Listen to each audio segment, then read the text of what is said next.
Well, this is lecture 24 of Basic Calculus 1.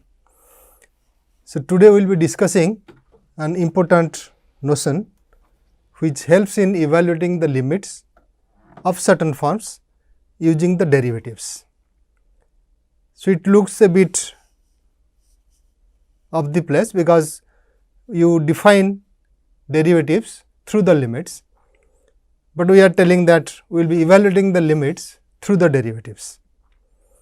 Okay, but it is not applicable everywhere. It is applicable in certain forms when the functions for which you want to compute the limit are in certain forms. So, that is called L'Hopital's rules. We will look at them now. Okay, just to start, let us look at evaluating this limit, that is limit of x square plus x minus 2 divided by x minus 1 as x approaches 1. So, here as you know, if you have a function of the form f x by g x and limit g x is not equal to 0, you can take the limit separately, that will be equal to limit of f x divided by limit of g x. But here that is not applicable because the denominator x minus 1 has limit 0 when x goes to 1. So, that is what we say intuitively, that we cannot just substitute x equal to 1 here. But note that when the denominator becomes 0 for x equal to 1, the numerator also becomes 0 here. It is just 1 plus 1 minus 2 which is equal to 0. So, this is something called 0 by 0 form. Okay. So, for this we note that we cannot just substitute x equal to 1, means we cannot take this limit separately and divide by. But you see from the numerator, that numerator is x minus 1 into x plus 2, right. You have x minus 1 into x plus 2, that is x square plus 2 minus 1. So, that is plus x minus 2, that is what the numerator is. So, we can really cancel this x minus 1 from denominator and numerator. So, you get the numerator as x plus 2 only, the whole ratio is x plus 2. Now, you can take the limit and that will be equal to 3 of course. So, this we used to do everywhere else. But look at the definition of derivative also. So, in the definition, say derivative at x equal to a is equal to limit h goes to 0 of the ratio f of a plus h minus f of a divided by h. Here you see that if we take anything near h, near 0, h near 0, the denominator goes 0, numerator also becomes 0, right. So, it is again in the same 0 by 0 form.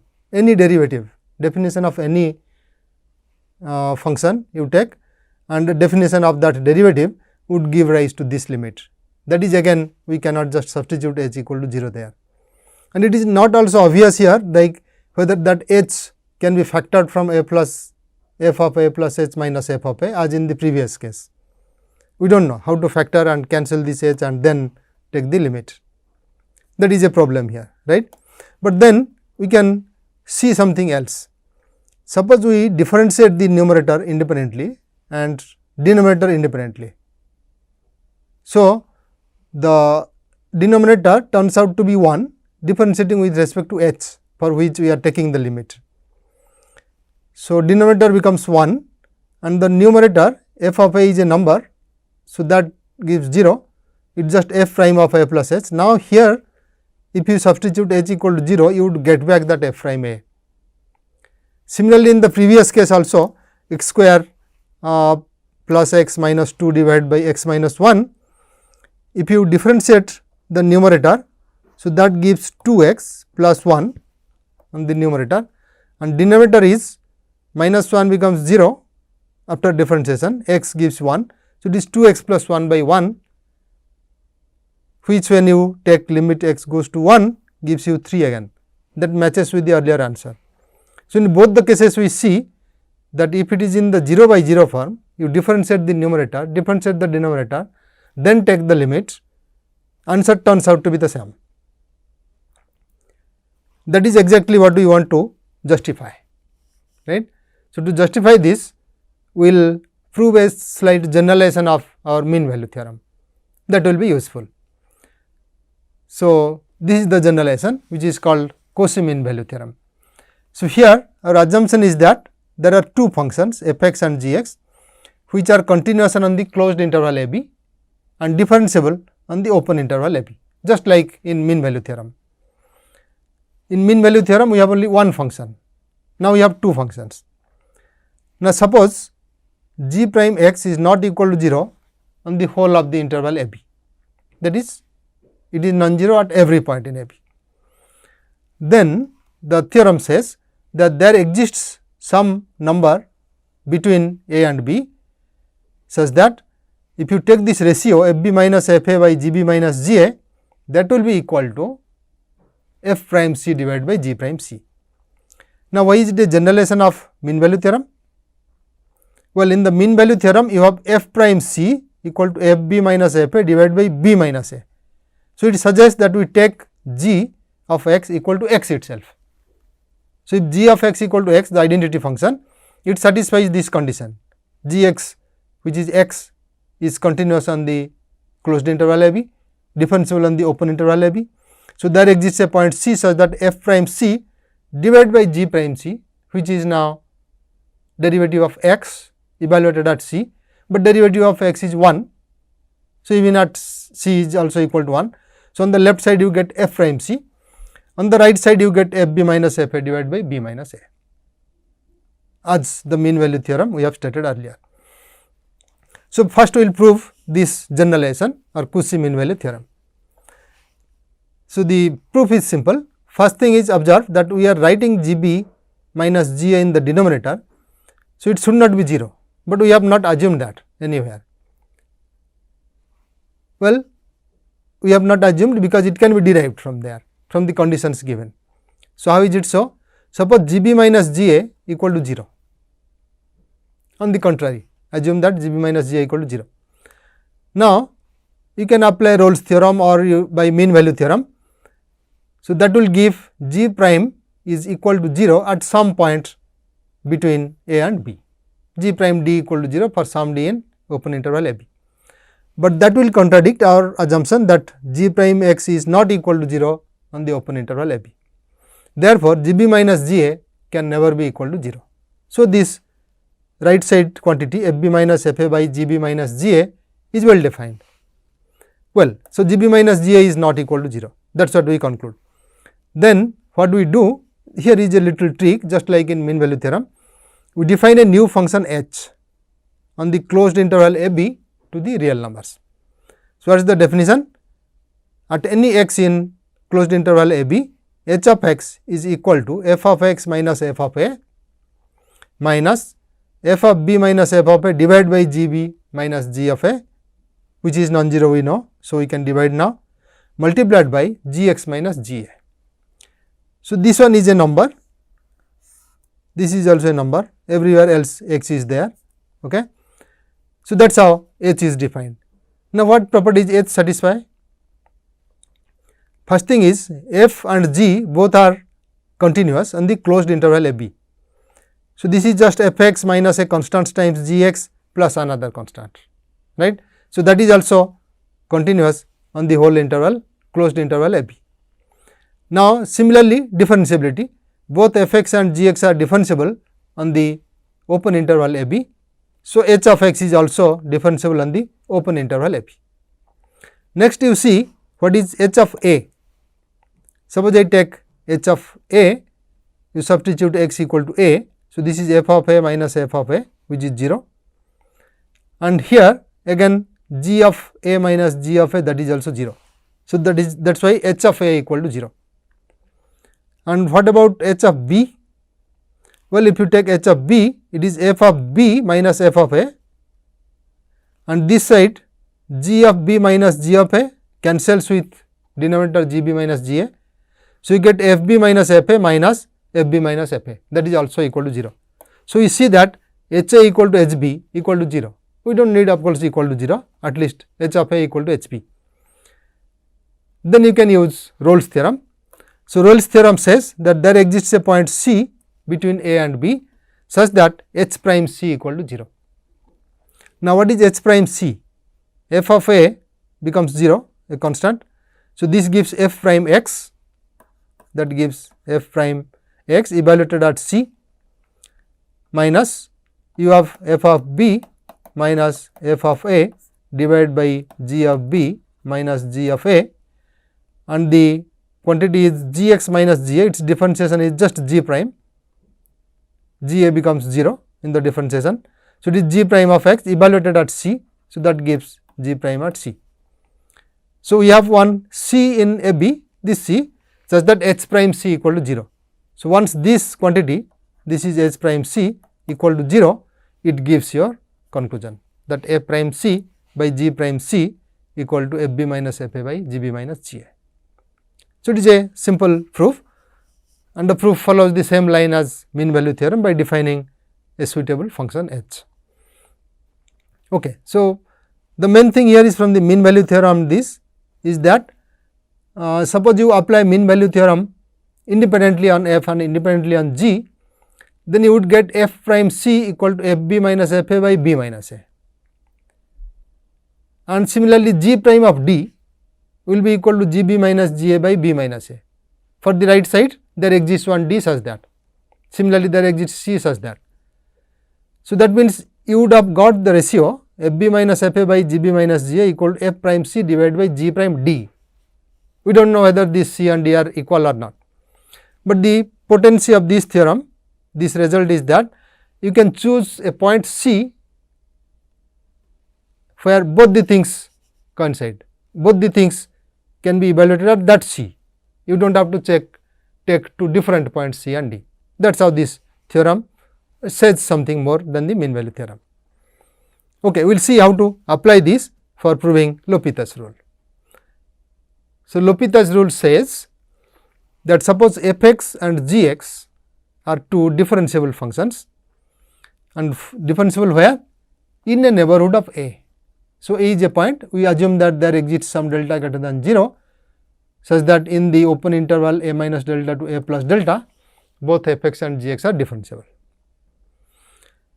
Now, at A, suppose f of A equal to g of A equal to 0, that is our ratio, right.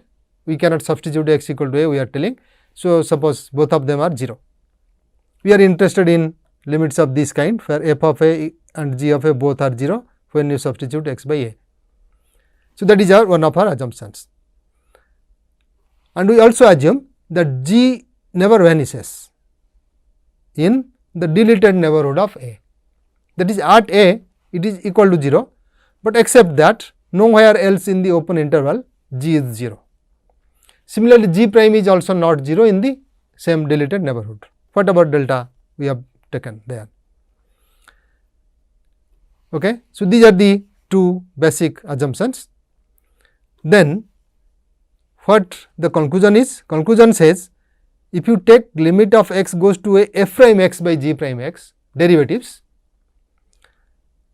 and then what will happen? If this limit exists, then limit of f x by g x also exists, and the limit value will be equal to the limit value of f prime x by g prime x.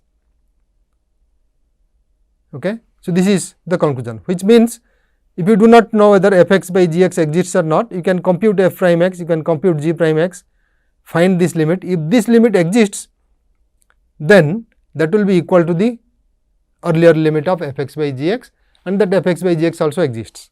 Both the things come from there. But these conditions are crucial. We should have it is in 0 by 0 form, so to say f of A by g of A, that is in 0 by 0 form, and the downside that g x never vanishes in the deleted neighborhood, neither that vanishes nor its derivative vanishes. These are the two conditions under which the conclusion holds. Okay, proof is very easy, right, because all that you have to do is go back to our Cauchy mean value theorem. You okay, we will be doing that slowly. Now, what we do?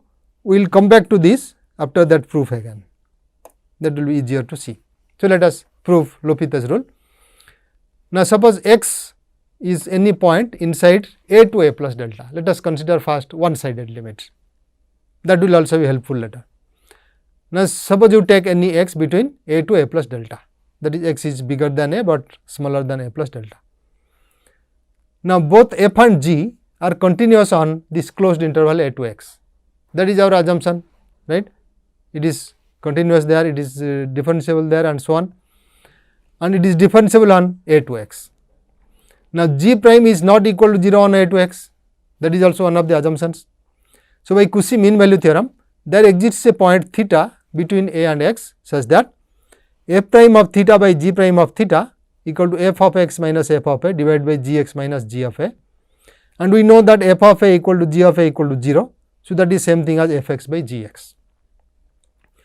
Now, we are interested in the limit of f x by g x. So, as x goes near a, it approaches a.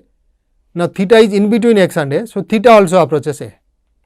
Therefore, limit theta goes to a plus of the left side equal to limit x goes to a plus the right side, f x by g x. Okay. So, you see here that we have really proved the theorem, but only for the one sided limit, limit x goes to a plus. So, it is f prime theta by g prime theta, theta goes to a plus is same thing as f prime of x, g prime by x, x goes to a plus. Now, if it is in the other side, that is left side limit we are taking. So, we take any point t in a minus delta to a. Then in that interval, that is t to a, we find that similar concern, that there exists one tau between a minus delta to a, between t to a, not a minus here, between the in the open interval t to a, there exists some tau such that f x minus f a by g x minus g a, or you can write t here, f of t minus f of a divided by g of t minus g of a is equal to f prime tau divided by g prime tau. Okay. Now, f of a g of a equal to 0. So, that goes away, you get f of t by g of t. Now, again as t goes to a, tau also goes to a. So, limit tau goes to a minus f prime tau over g prime tau equal to limit t goes to a minus f t by g t, which we can write in terms of x also, both the things. So, that means the similar way as the right sided limit behaves, the left sided limit also behaves the same way. And since our assumption is f prime x by g prime x limit x goes to a exists, both these limits are same, right sided limit and left side limits. So, this on the right hand side of the equality, both these right side and left side limits are same. Therefore, limit f x by g x exists, and this is equal to that limit. But you see here something else also that completes the proof, of course. Even one sided limits also hold true, the similar things for the one sided limits. So, that means suppose I have the interval a to infinity and we want to find limit x goes to infinity, then there only left side limit will be useful, then this one will help us. So, a similar thing also holds for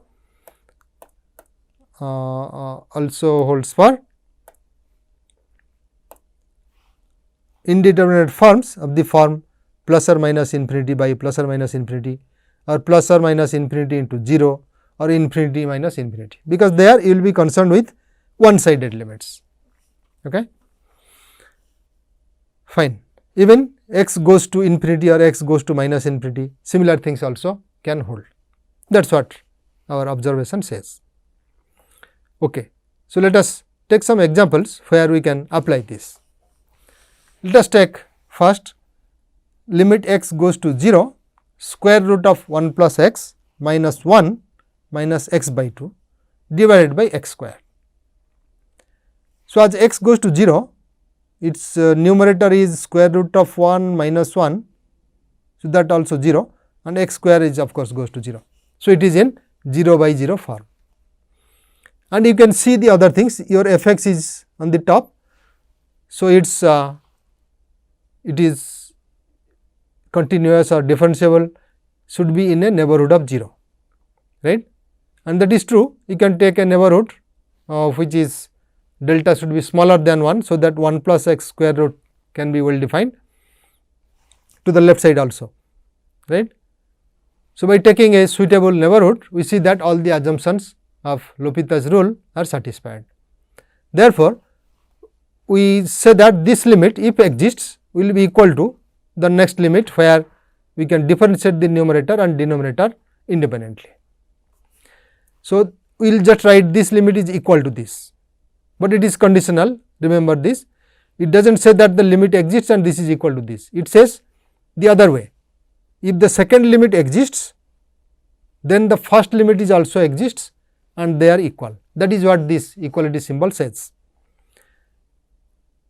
Okay. So, keeping that in mind, we write such equations that limit is equal to this limit. So, differentiation of the numerator is 1 plus x to the power half, that gives half times 1 plus x to the power minus half, and differentiation of 1 is 0, differentiation of x by 2 is half, keeping that minus sign as it is. So, that is the differentiation of the numerator, and denominator gives 2x for x square. Now, if can I substitute x equal to 0 here to get the limit? If you substitute, you will get 1 by 2 into 1 minus 1 by 2, that is 0 on the numerator, on the denominator also it is 0. So, again it is in the 0 by 0 form, right. So, we apply again L'Hopital's rule, say that this limit exists provided the next limit exists, which will be limit x goes to 0, differentiation of the numerator by differentiation of the denominator. So, now we will write this is equal to limit x goes to 0 and we differentiate that. So, this is half into minus half, that is minus 1 by 4 into 1 plus x to the power minus half minus 1, which is minus 3 by 2, divided by denominator is 2. Okay. So, now we can see that the limit can be expressed where denominator is not 0, right. So, when x goes to 0, 1 plus x goes to 1 and power is minus 3 by 2 there. So, it is minus 1 by 4 divided by 2. So, this is giving you 1 by 8, right. This is really minus 1 by 4 into 1 to the power minus 3 by 2,